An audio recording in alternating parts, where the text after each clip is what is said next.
cada um de nós. Eu quero convidar você que pode, que trouxe a sua Bíblia, que você possa abrir comigo. Primeira carta de Pedro.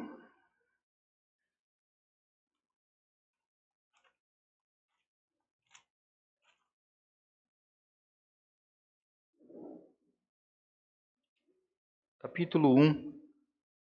Nós vamos fazer menção a partir do 17 até o 21. Primeira carta de Pedro, capítulo de número 1, do verso 17 até o verso 21.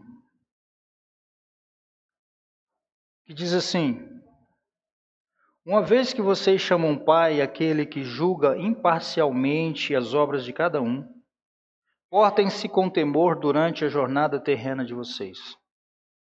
Pois vocês sabem que não foi por meio de coisas perecíveis, como prata ou ouro, que vocês foram redimidos da sua maneira vazia de viver, transmitida por seus antepassados, mas pelo precioso sangue de Cristo, como de um cordeiro sem mancha e sem defeito, conhecido antes da criação do mundo, revelado nesses últimos tempos em favor de vocês. Por meio dele, vocês creem em Deus, que o ressuscitou dentre os mortos e o glorificou, de modo que a fé e a esperança de vocês estão em Deus. Amém? Podeis assentar, queridos? Amados,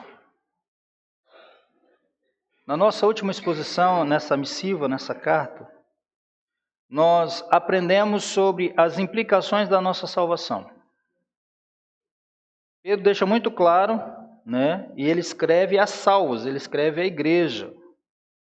E depois dele falar àqueles irmãos sobre a eleição, sobre a grande bênção de serem herdeiros de Deus, serem filhos de Deus, de falar que essa salvação ela está guardada por esse Deus a quem salvou aqueles irmãos, ele chama a atenção da igreja, dos irmãos, sobre as implicações dessa salvação. Ou seja, se você é salvo, você precisa viver como salvo, de fato. E aí, o que nós aprendemos, nós vimos essas implicações em 3 divisões. Nós falamos sobre a preparação para a santidade, que ele vai falar a partir do verso 13 do capítulo 1. Que era para que eles pudessem estar com a mente preparada. Nós vimos também o perigo à santidade, devido à maneira que eles viviam, que era completamente oposto a uma vida de santidade. E nós temos que ele mostra e deixa claro também sobre o imperativo da santidade. E ele utiliza até a própria Escritura. Ele faz aqui 2 menções. Ele diz, vocês precisam ser santos, porque o vosso Deus que os chamou é santo. Porque está escrito. Né? E ele utiliza a Bíblia, sejam santos, porque eu sou santo. Foi sobre isso que nós falamos no nosso último encontro. E hoje nós vamos dar continuidade à exposição a partir do 17, falando um pouquinho sobre, ainda correlacionado a essa salvação, mas agora falando sobre os salvos propriamente. As implicações é essa, viver uma vida de santidade. Mas é só a santidade? Não, nós vamos aprender que além da santidade nós temos que algo imprescindível que Pedro vai demonstrar aqui e nos ensinar. Os salvos devem viver com reverência. Além de viver em santidade, nós precisamos viver de forma reverente. E é sobre isso que eu quero, nessa noite, tratar com vocês e juntamente nós aprendermos aqui, tendo a palavra do Senhor como base para a nossa vida. Ou seja, Pedro passa agora, ele transita da santidade dos salvos para a reverência que eles devem prestar a Deus. A segunda marca dos que recebem a salvação. Qual é essa segunda marca? Reverência. A primeira é essa, santificação, a santidade. Então, a justificação nos tira do mundo. A santificação tira o mundo de nós. E nesse tirar o mundo de nós, nesse processo, nós precisamos também sermos reverentes. Andarmos com reverência diante do Senhor. O que nós precisamos entender, e Pedro vai deixar claro aqui, que Deus é Pai. De fato, Deus é Pai. Mas Ele não é somente Pai. Deus, além de ser Pai, Ele também é juiz. E Ele fala aqui que nós somos filhos da obediência. O verso 15, ou verso 14, quer dizer, ele vai dizer assim: como filhos obedientes, não se deixa moldar pelos maus desejos de outrora. Pedro, então, ele se posiciona, ele se coloca àqueles irmãos e afirma que eles eram filhos obedientes. Então nós também somos filhos da obediência. Por isso, sermos santos, salvos e filhos, não nos dá imunidade para vivermos de forma desatentos, enebriados, ok? Deus, Ele não é condescendente nem mesmo com os pecados dos seus filhos. Nós precisamos entender que o juízo começa pela casa de Deus. E isso é muito sério. Tem um teólogo que ele diz o seguinte, o Homer, ele vai afirmar que Deus tem filhos, mas não tem favoritos. E a palavra do Senhor vai nos dizer que Ele corrige aquele a quem Ele ama. Nós vamos comparecer perante o tribunal de Deus para prestar conta da nossa vida. Cada um de nós. Distintamente, vamos comparecer diante do Senhor. Seremos julgados segundo as nossas obras.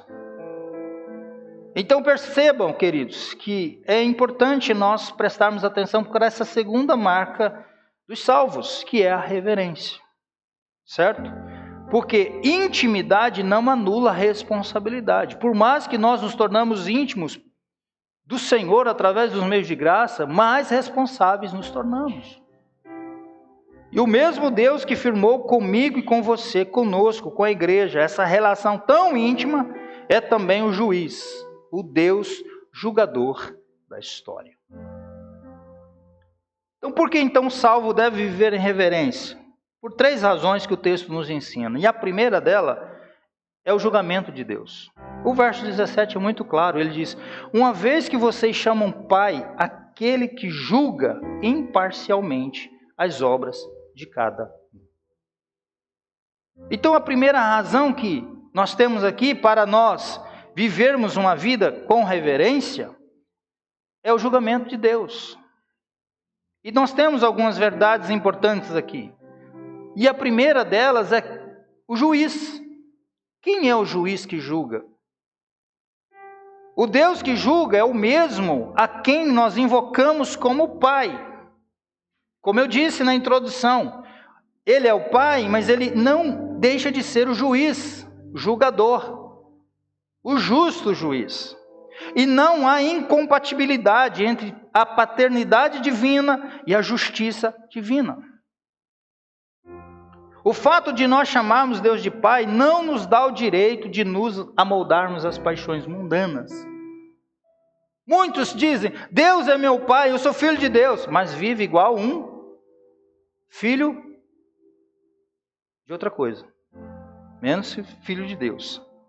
O Pai e o juiz são a mesma pessoa. É isso que nós vamos entender. Deus é nosso Pai. Nós vamos viver de maneira reverente, porque Ele não deixou de ser juiz. E Ele irá julgar cada um de nós. E não tem como escapar desse juiz, nós sabemos disso.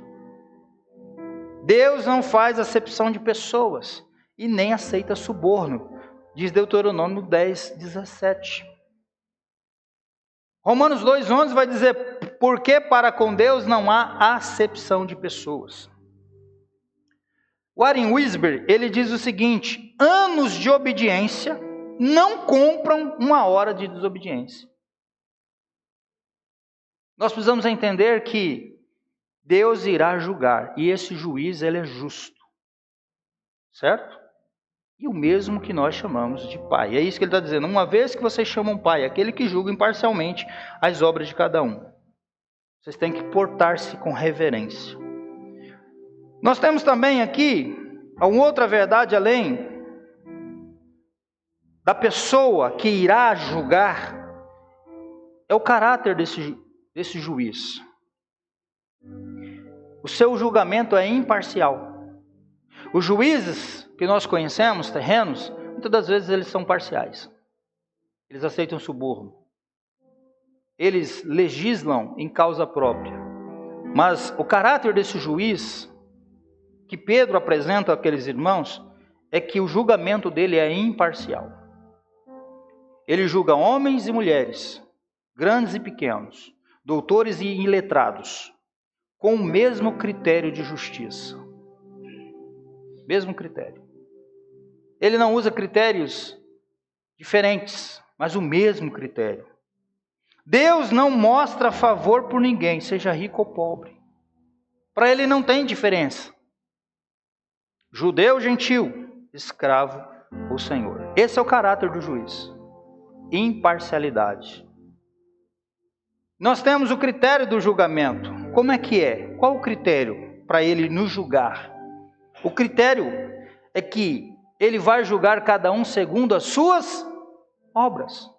É isso que o texto diz. Uma vez que vocês chamam o Pai aquele que julga imparcialmente as obras de cada um. Ele vai nos julgar segundo as nossas obras. E aqui não há imunidade. Todos seremos julgados. Não há preferência. Ah, porque eu fazia tal coisa. Ah, porque eu tinha tal cargo na igreja. Não, não há diferença. Não há preferência. Deus também não vai inocentar o culpado.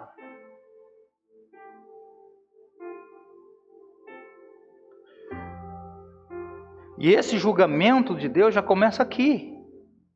Deixar você mais tranquilo, né? Porque às vezes a gente está preocupado. Mas esse julgamento é para me entrar no céu ou não, pastor? Não. Esse aqui é o julgamento que o pai, o juiz imparcial, tem com seus filhos. É aquele julgamento que você, pai, quando está vendo seu filho errando, fazendo algo que você disse para não fazer, e aí você vai lá e corrige ele. Você aplica a justiça nele. É nesse sentido. As nossas obras, como é que nós estamos vivendo? Porque as nossas obras não nos colocam no céu, mas as nossas obras revelam se nós somos do céu. Se eu digo sou filho de Deus, mas eu vivo como um ímpio, um Belial, de fato as minhas obras estão revelando que não sou. Mas se eu sou filho de Deus, e embora sendo filho de Deus eu falhar, Ele vai me julgar. E vai me repreender. E vai me sentenciar. Ele vai me corrigir. Porque hoje criou essa ideia de um Deus, né? Ah, o Deus de amor. Aí a gente só vem para a igreja para receber. Para Deus curar. Para Deus fazer. Para Deus realizar. Mas a nossa vida é uma tortualidade do começo ao fim.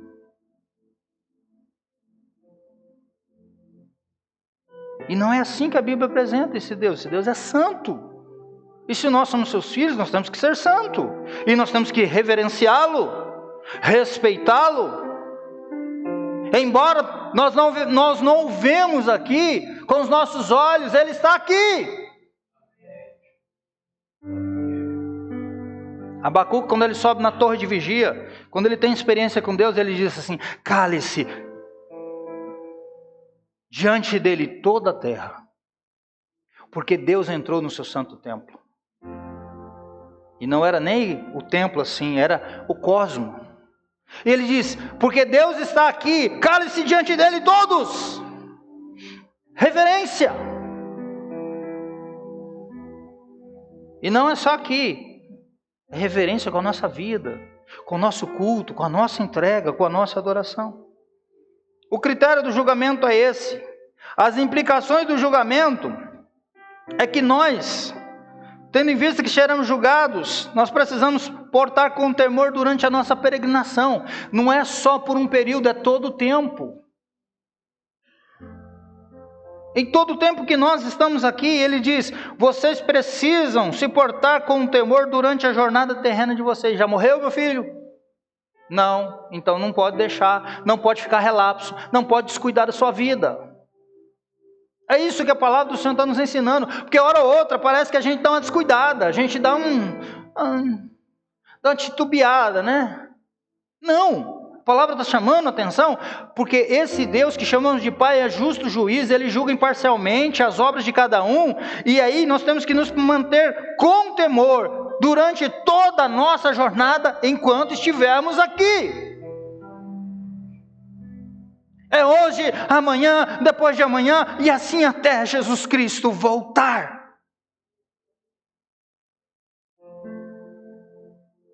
Então o negócio de acumular, né? Criaram uma crentaiada aí contemporânea aí do Pentecoste aí, do reteté, aquele negócio de acumular crédito no céu com o Senhor. Algum aqui já acumulou crédito algum dia aqui? Não? Vocês nunca acumularam crédito? Nossa, mas vocês eram uns pentecostais muito ruins. Tem uns caras até que oram, se eu tenho no céu crédito contigo. Que mané de crédito, meu filho? Aí os caras criou essa ideia para ficar vivendo dissolutamente. Eu já orei bastante, agora eu posso me folgar, será? É isso? Aí eu já... Não. Vocês precisam se portar com temor, com reverência, durante toda a jornada de vocês. Acabou a caminhada? Não. Então, meu filho, não fica aí moscando, não. Porque quem mosca, dá ruim. Moscando é o jeito que a galera fala, né? É ficar meio... Não. Atenta para aquilo que nós precisamos atentar.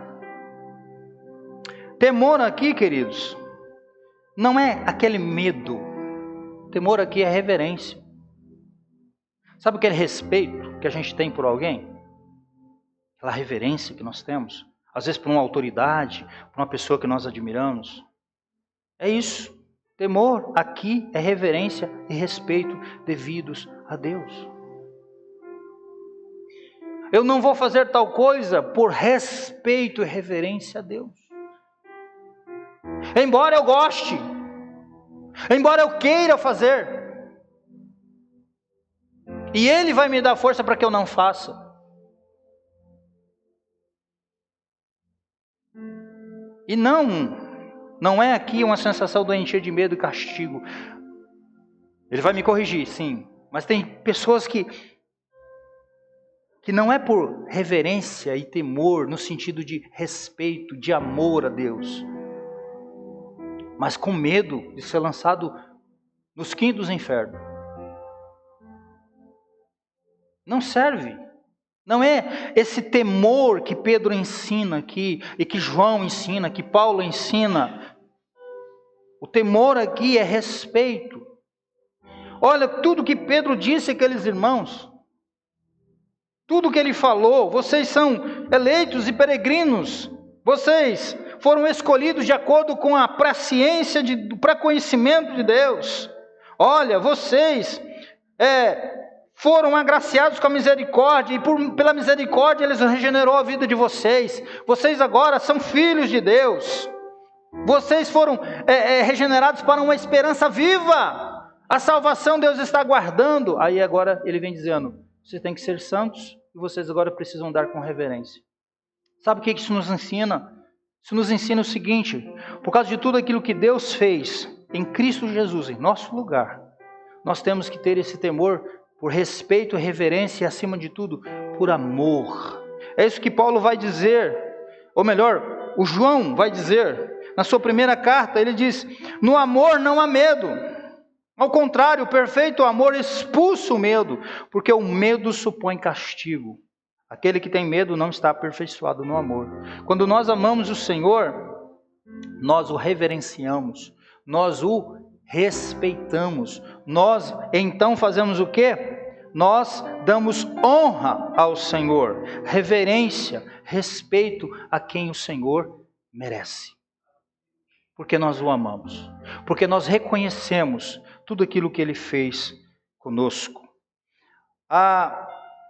O verbo usado aqui, a palavra usada aqui por Paulo, ou melhor, por Pedro, para dizer, vocês têm que se portar, o portem-se, o porta-se, significa conduzir-se, comportar-se, viver, andar. A vida de vocês precisa ser parametrizada dessa forma.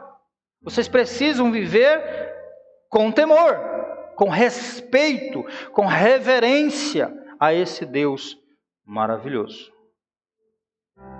O temor requerido aqui é o temor a Deus, respeito e reverência. O termo grego aqui para falar, quando é que eu tenho que viver assim? Como eu já disse, durante toda a jornada terrena de vocês. Todo o tempo da peregrinação. Aqui a palavra peregrinação, ela revela que nós estamos fora de casa. Nós não somos daqui. Nós somos apenas residentes estrangeiros, destituídos de muitos privilégios que um cidadão com plenos direitos tem. Nós não temos todos esses direitos. Nós estamos vivendo de uma forma transitória por pouco tempo, só que muitos têm se esquecido disso. E é por isso que ele está dizendo, olha, vocês precisam se portar com temor durante a jornada terrena de vocês. Em outras versões vai dizer, durante a peregrinação de vocês. A nossa jornada terrena é a peregrinação. Nós somos peregrinos. Nós não temos aqui cidadania permanente. Nós estamos a caminho da nossa pátria. E nós precisamos ter cuidado, queridos, para não plantarmos raízes nesse mundo. Esse é o problema. É por isso que Pedro vai falar sobre essa reverência. Olha, vocês chamam Deus de Pai, e Ele é juiz, que Ele julga cada um de forma imparcial, segundo as obras de vocês. Então, qual que é o conselho? Portem-se, é uma ordem, com temor durante a peregrinação terrena de vocês.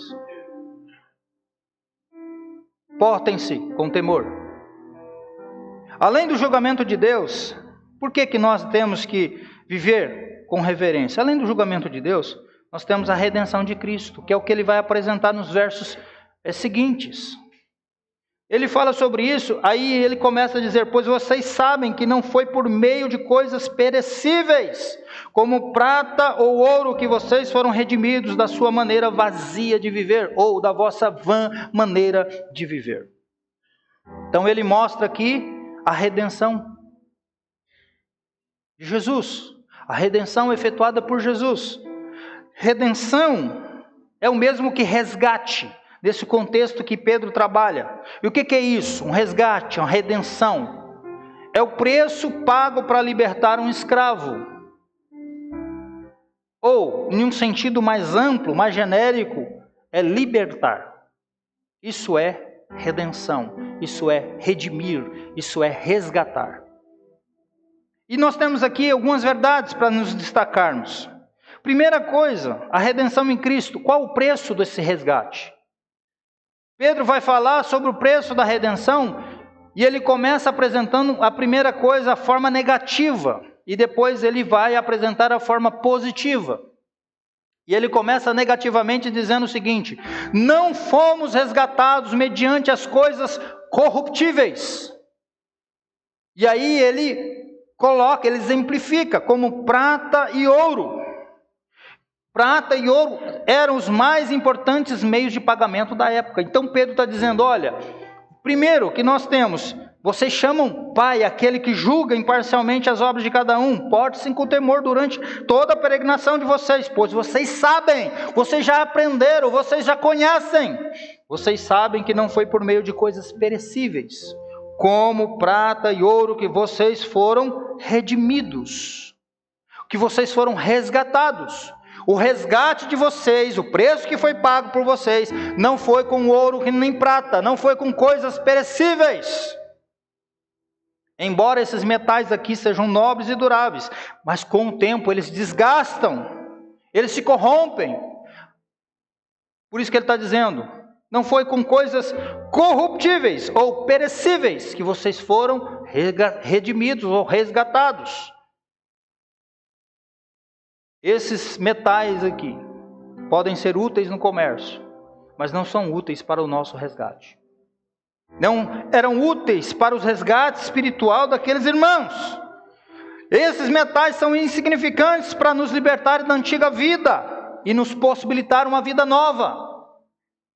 Nem todo o ouro da terra seria suficiente para nos resgatar do pecado e da morte.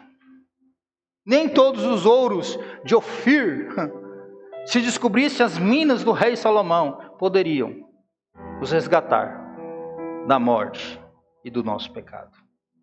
Nós estávamos, sabe como? Na casa do valente, no império das trevas, na potestade de Satanás.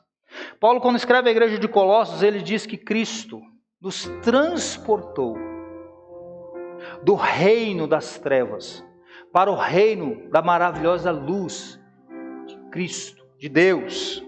Nós éramos filhos da desobediência e nos tornamos filhos da obediência. Nós fomos arrancados da prisão do pecado, da escravidão do diabo, do terror da morte. Foi disso que nós somos libertos. E a forma positiva que Pedro apresenta aqui, como ele fala, olha, vocês não sabem que não foi por meio de coisas perecíveis como prata ou ouro que vocês foram redimidos da sua maneira vã de viver, transmitida por seus antepassados. Aí ele fala no 19, mas pelo sangue, ou pelo precioso sangue de Cristo. Ele poderia ter colocado, olha, vocês não foram salvos ou redimidos, resgatados com metais preciosos. Não, ele colocou como prata e ouro. Mas quando ele vai falar do sangue de Jesus, ele coloca um adjetivo. Mas ele contrasta pelo precioso sangue de Cristo. De forma positiva, Pedro vai apresentar aqui esse preço do resgate. O preço do resgate é o sangue. O sangue de Cristo Jesus. O sangue do inocente. Esse é o preço do resgate. Esse sangue de Jesus é o fundamento da minha e da sua salvação. É o fundamento da nossa salvação. A nossa salvação depende do sangue de Jesus. Se eu e você, se nós não estivermos debaixo do sangue de Jesus, não há esperança para nós. O homem que estiver fora do sangue de Cristo, não há esperança para ele. Porque sem derramamento de sangue não há remissão de pecado. E a palavra do Senhor nos mostra, Paulo vem dizendo aos romanos, todos pecaram, todos.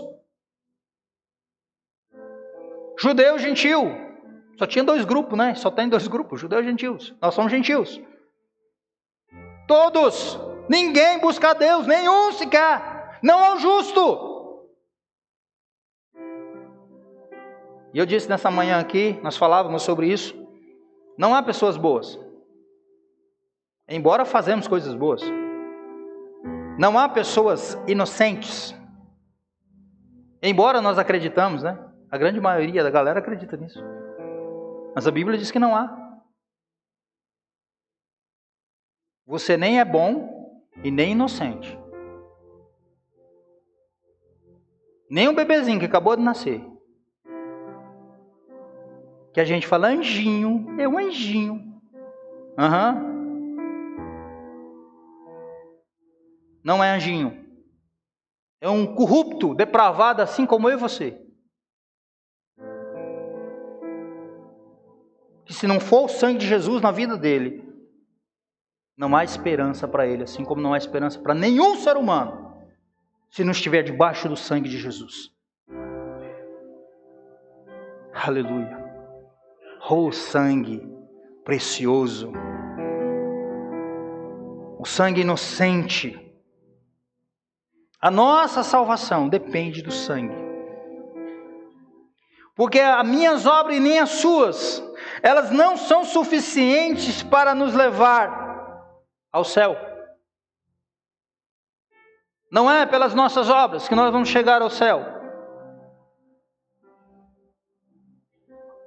A sua igreja, a denominação, não pode nos levar ao céu. Fora do sangue do Cordeiro de Deus, ninguém pode entrar no céu. É por isso que Jesus diz assim, eu sou o caminho, Eu sou a verdade, eu sou a vida.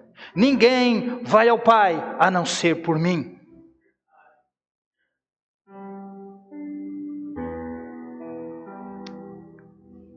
O preço do resgate é esse, o sangue. O preço do resgate é o sangue. Agora, e a condição daqueles que são resgatados? Que Pedro escreve, e nós também. Ele diz: olha, vocês sabem que não foi por meio de coisas perecíveis como prata ou ouro que vocês foram transmitidos para os seus antepassados.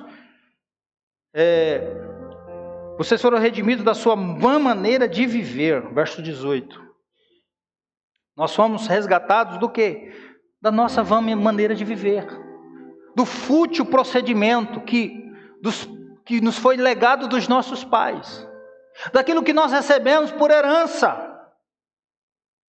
Nós éramos não apenas escravos, mas além de escravos nós éramos cegos. Você já pensou? Preso e cego. O cego não vê nada. Nós levávamos uma vida vazia, improdutiva e sem propósito, num estilo de vida que passava de geração para geração.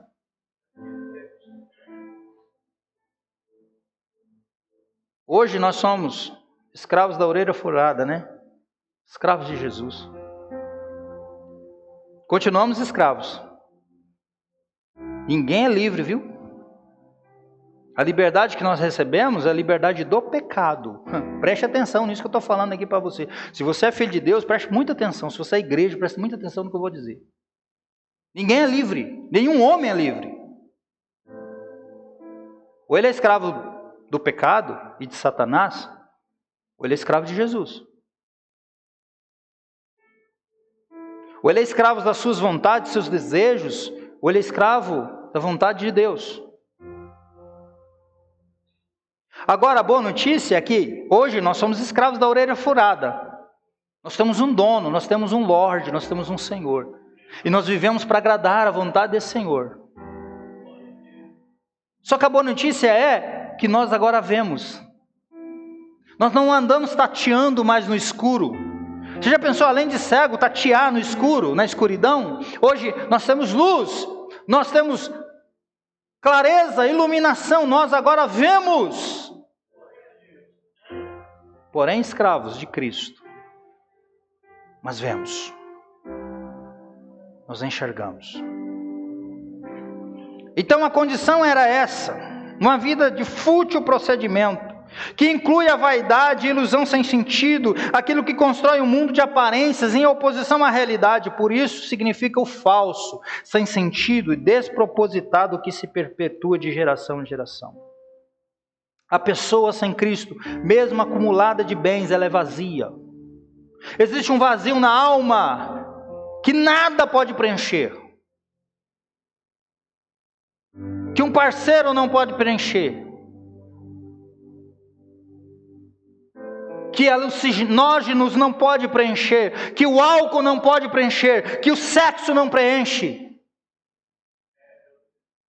Existe um vazio na alma que só Cristo Jesus é quem pode preencher.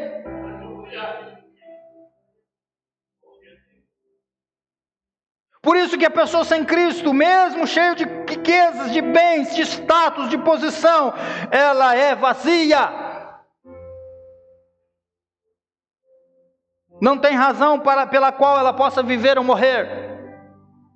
É por isso que Paulo, um homem cheio de lutas, cheio de cicatrizes, cheio de tantas situações adversas, e mesmo sem posse, sem bem, ele dizia assim: para mim, o viver é Cristo, e o morrer é lucro. Para mim o viver é Cristo e o morrer é lucro. Ele disse para os irmãos em Filipe, dizendo: quer vivo, quer ou morra, tudo isso seja para a glória de Deus. Quer vivamos ou morramos, que seja para a glória de Deus. Só uma pessoa cheia de Cristo, cheia do Espírito Santo, pode pensar dessa forma.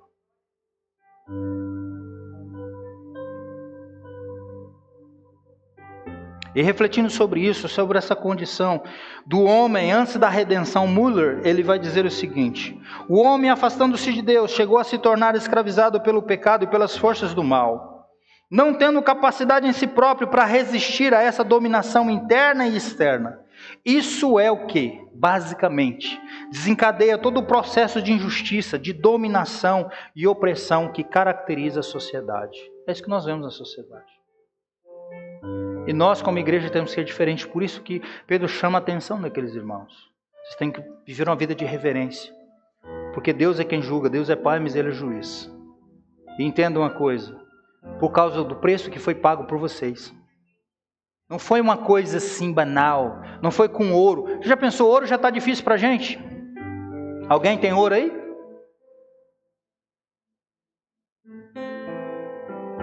Umas graminhas que você pensa em comprar, você deixa o rim, o fígado e às vezes o fio empeorado, de tão caro que é. Não é assim? Caríssimo. Pedro está dizendo, existe algo mais precioso do que isso. Vocês foram salvos, vocês foram resgatados. O preço que foi pago pela vida de vocês foi o sangue de Cristo Jesus. Nós temos aqui o sacrifício de Cristo, o sacrifício do resgatador. Pedro não apenas lembra os seus leitores quem eram, mas ele também traz à memória o que Cristo fez. Vocês eram assim, vocês viviam uma vida fútil, uma vida vazia. Mas ele também lembra, embora vocês viviam ou vivessem dessa maneira, existe algo que foi feito por vocês, mesmo vocês não merecendo absolutamente nada. Jesus derramou o seu sangue precioso para nos comprar da escravidão da lei, nos arrancar do pecado, das amarras de Satanás e nos livrar da morte eterna e nos libertar para sempre. E é isso que resgatar significa, ou redimir significa. No Império Romano, um escravo poderia ser resgatado pelo pagamento de uma quantia em dinheiro, mas nós só podemos ser resgatados do pecado mediante o sangue de Cristo. Pedro tem em mente aqui, queridos, a libertação de Israel no Egito. Por isso que ele fala sobre isso. Naquela noite, o Cordeiro Pascal foi morto no lugar da família. O sangue desse Cordeiro Pascal foi aspergido nos batentes das portas e a sua carne foi comida com ervas amargas. E quando eu estava estudando isso aqui, eu disse, meu Deus, Jesus diz em João 6, quem não comer da minha carne, não beber do meu sangue, não tem vida. O sangue tem que estar sobre nós, mas nós temos que comer da carne do Cordeiro. E ei, você deve estar pensando assim, a luzinha fez, puf, é a ceia, né, pastor? Não, não é a ceia. Você tem que participar da ceia, ceia é o memorial. Crente tem que participar da ceia. Você é salvo e você não está participando da ceia, tem alguma coisa errada contigo. Eu acho legal estar aqui em cima, porque quando eu falo essas coisas, eu fico olhando para a cara de vocês assim. Eu acho legal as reações. Mas não é a ceia. Quando Jesus disse que é para comer da carne dele e beber do sangue dele, ele está dizendo, vocês precisam se alimentar de mim. Eu sou o pão da vida. O meu sangue tem que estar sobre vocês, mas vocês têm que se alimentar. Vocês têm que entender que é eu que vou suster vocês. Aqui, quando Pedro fala sobre isso, ele tinha em mente o Cordeiro Pascal, que além dele ser morto, o sangue foi colocado sobre eles e eles estavam comendo a carne do Cordeiro, se alimentando de Cristo. Como que eu faço isso, pastor? Como que nós, crentes contemporâneos, vamos nos alimentar de Jesus? A ceia faz parte? Faz parte, mas não é a ceia. Porque tem crente que vem no dia da ceia e fala assim, agora eu vou reabastecer, carregar minhas baterias. Eu tomo a ceia, agora eu tenho força para 30 dias para me encaminhar no deserto. Quem te ensinou isso? Quem foi o energúmeno que te falou isso? Se você não sabe o que é isso, também não me pergunta. Eu sei, mas não vou falar não. Quem falou? Que naquele copinho de plástico que tem um suco de uva tem poder para você ficar 30 dias forte igual Sansão. Se fosse assim era fácil, né? Vamos consagrar, vamos levar um monte, todo mundo vai vir tomar esse negócio aqui, todo mundo vai cheio de força e de poder. Não vai orar não, infeliz. Não vai estudar a Bíblia não, não vai viver uma vida de santidade não para tu ver o negócio. Você vai ter que força para vencer o Satanás que fica aí todos os dias diante de você.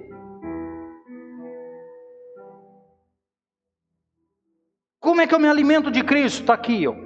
Eu tenho falado todos esses dias que eu estou aqui. Bíblia, na mão, joelho no chão, cara no pó.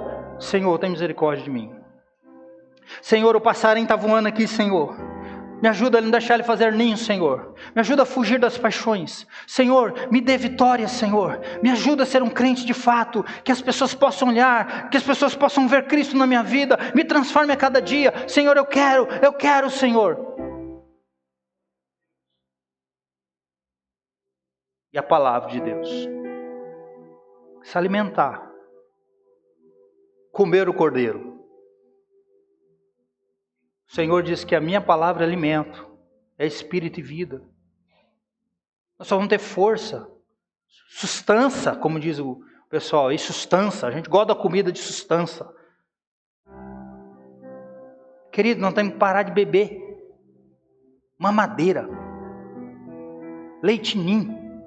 Tem uns crentes em leitinho que tem que ficar fazendo tetê. Toma tetê, meu filho, toma tetê. Passou da hora de tomar tetê, meu filho. Desculpa aqui, dá vontade de falar o que você tem que tomar. Mas vocês me conhecendo já sabem, eu vou evitar a fala. Toma posicionamento. A minha vontade é falar outra coisa, né? Toma posicionamento. Se aveste. Eu quero a sustância, eu quero a mocotó. Caldo grosso, trem assim, que traz sustância, vitamina, e é Cristo isso. E outra coisa, o cordeiro tinha que comer inteiro.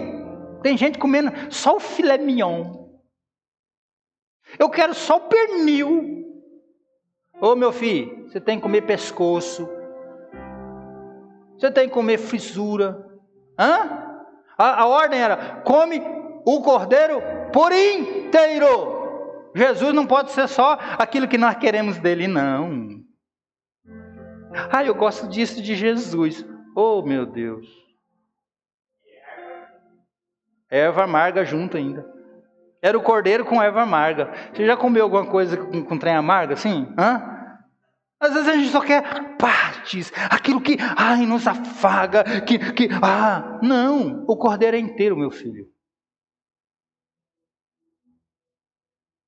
Fecha-se parênteses.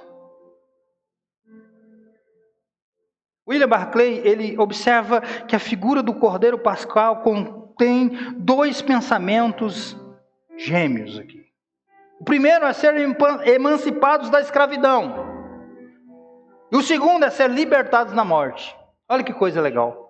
Ser emancipados da escravidão, deixaram de ser escravos. E ao mesmo tempo o anjo não matou ninguém.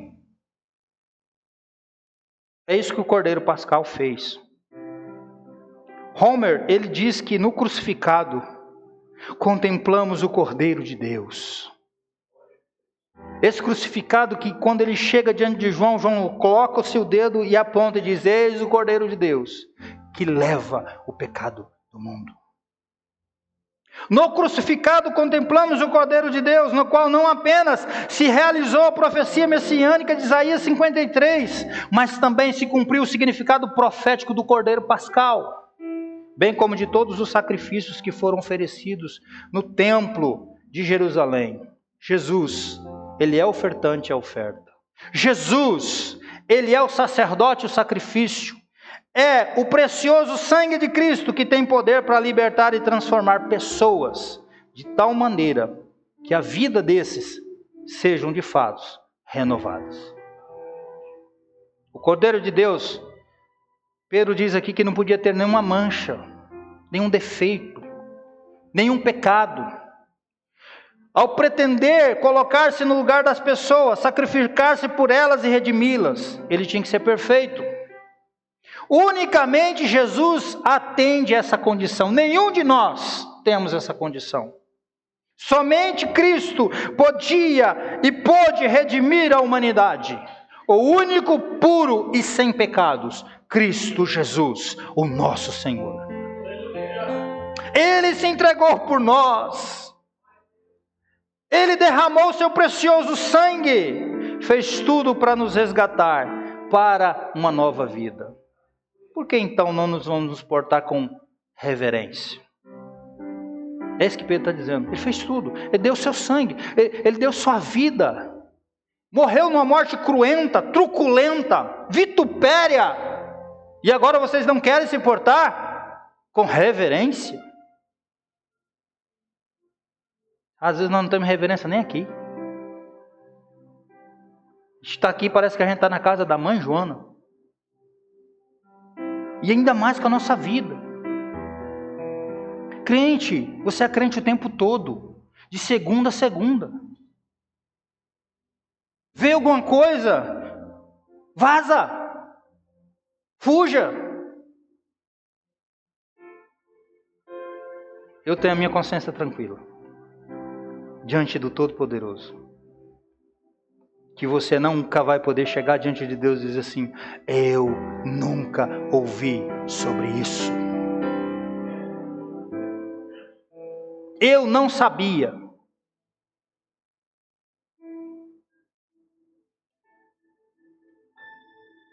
E aí nós temos o quê?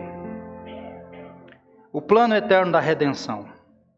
Ele mostra: vocês foram resgatados pelo precioso sangue de Cristo, como de um cordeiro sem mancha, sem defeito. Ele é o cordeiro sem defeito. Aí ele diz no 20, conhecido antes da criação do mundo, revelado nesses últimos tempos em favor de vocês. Plano eterno da redenção, queridos, é muito tempo. Cristo, Jesus, é o eterno propósito de Deus. Antes da fundação do mundo, ele já foi predestinado para a obra da redenção. Cristo não é o plano B. Pedro, ele deixa muito claro que a morte de Cristo não foi um acidente, mas um cumprimento de um plano que foi arquitetado na eternidade, antes que nada houvesse, e que foi revelado gradativamente durante os anos, até o seu cumprimento, e até o cumprimento final. Porque Deus determinou isso antes da fundação do mundo. O plano da redenção, queridos, precedeu a criação do universo. Antes de Deus dizer qualquer coisa, haja luz, Deus já tinha planejado a redenção. É um negócio muito louco, né? O nome dos eleitos de Deus já estava escrito.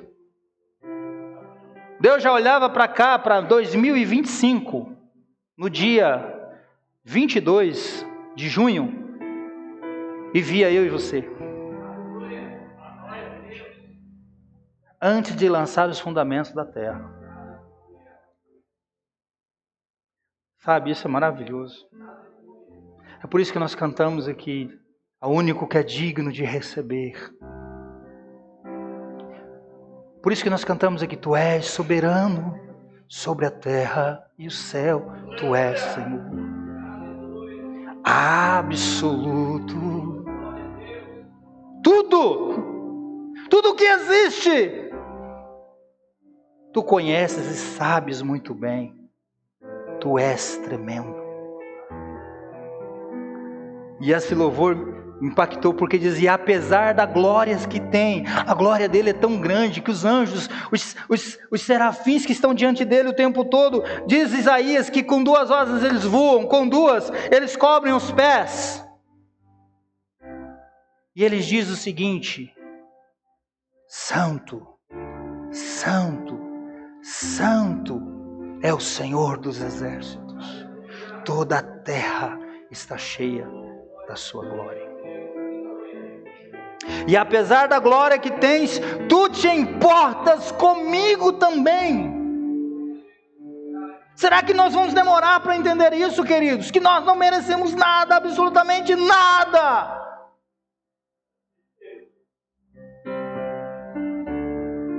Um Deus como esse Deus, que as Escrituras revelam, olhar para pecadores corruptos e nos amar, a ponto de pegar o seu filho inocente, sem pecado, e matar numa cruz.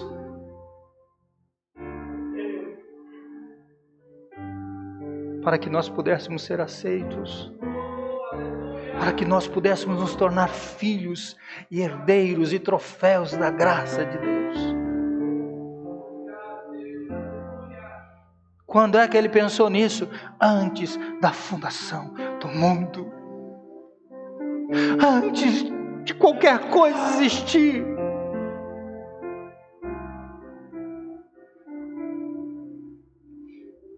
Aí tem muitos que dizem, eu não sei porque que eu nasci. Alguém já falou isso? Eu não sei porque que eu nasci. Eu sei.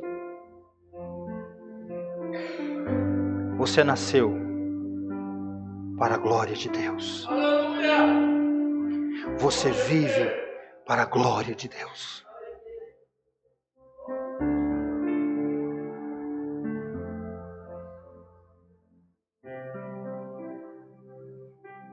Deus planejou nossa salvação na intimidade, nos ferrolhos da eternidade. O Cordeiro de Deus foi morto desde a fundação do mundo. Apocalipse 13, verso 8, João diz isso. O Cordeiro de Deus morreu antes da fundação, ou foi morto, ou seja, já estava pré-ordenado que ele ia morrer por causa de homens e mulheres tão vis como eu e você. E essa manifestação está no verso 20 também, a manifestação nos últimos dias. O Filho de Deus manifestou no fim dos tempos. Nós já estamos vivendo os fins dos tempos, viu? Embora muitos falem assim, minha rescancha avó falava que Jesus ia voltar e não veio. Fica aí, moscando, com a rescancha avó. Nós vivemos o fim dos tempos desde Jesus.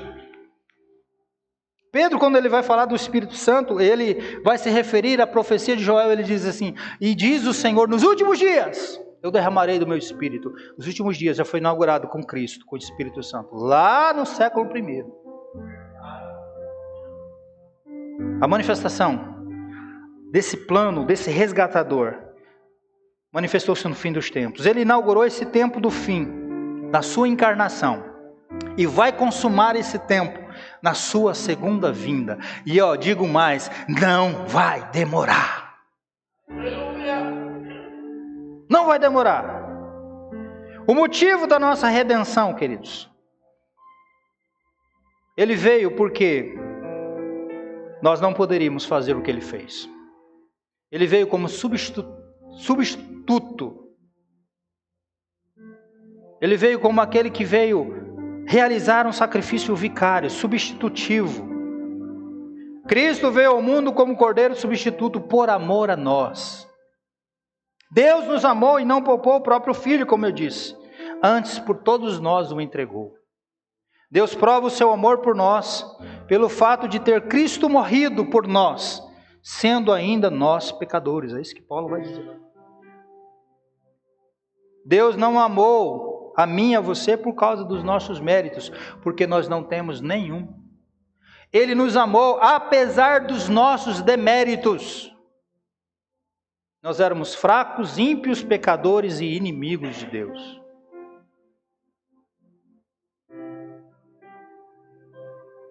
Os salvos devem viver com reverência, por quê? Deus é o justo juiz.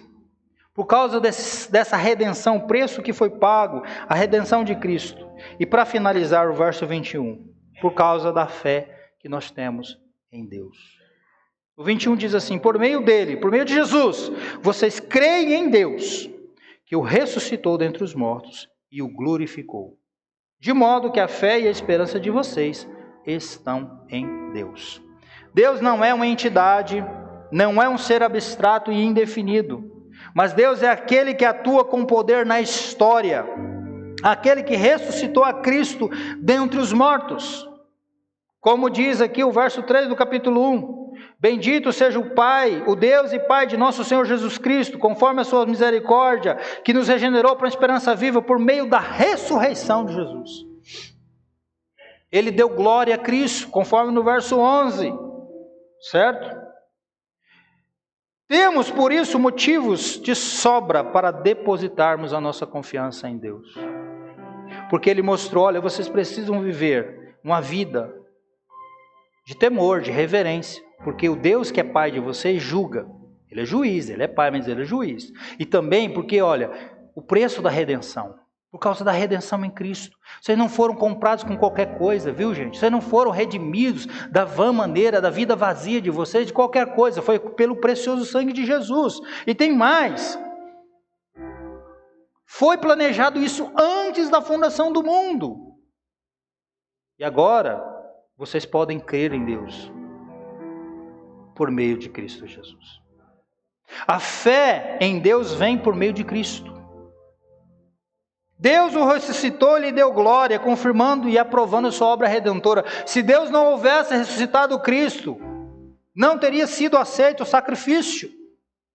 A obra vitoriosa de Cristo nos dá então o quê? Confiança para nós colocarmos nossa fé em Deus com total e segura confiança. William Barclay afirma que por sua morte, Jesus nos emancipou do pecado e da morte. Porém, pela ressurreição de Jesus, nos deu uma vida que é tão gloriosa e indestrutível como a própria vida. Jesus inaugurou uma nova raça,